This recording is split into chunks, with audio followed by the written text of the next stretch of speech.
Hope you guys are having a great day. So we continue with the seventh day, and Methuselah has a son named Lamech, who has a son named Noah.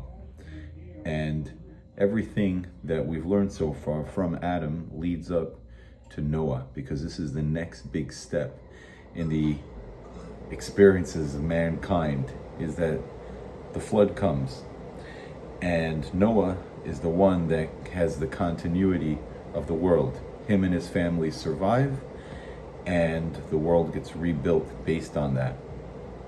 Now, what's interesting is that yesterday we were talking about the irony of how Enoch lived for 365 years, which was considered of the shortest lifespan in those days, and it matches up with 365 days in a year.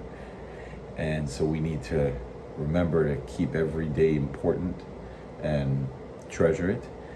And what's ironic is that now God is very clear that there's going to be 120 years worth of warning. They're going to take time building the ark, which could have been done in a moment. God can do anything, but this way people would have time to see it and perhaps repent. 120 being the lifespan of what's considered good and long nowadays.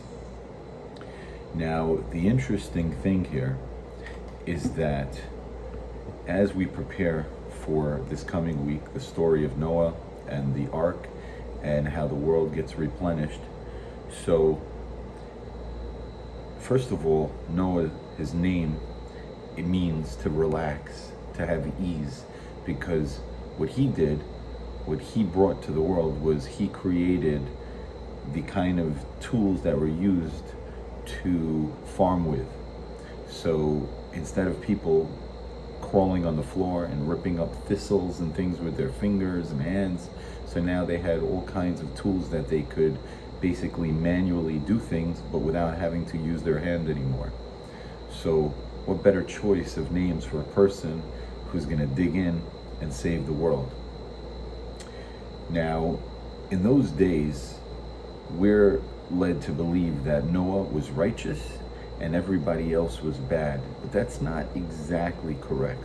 There were plenty of good people, but the thing that stood out about Noah was that he had something that God saw in him that he cherished, and he knew that he was going to be the chosen one, and that he was the one that was going to be able to rebuild.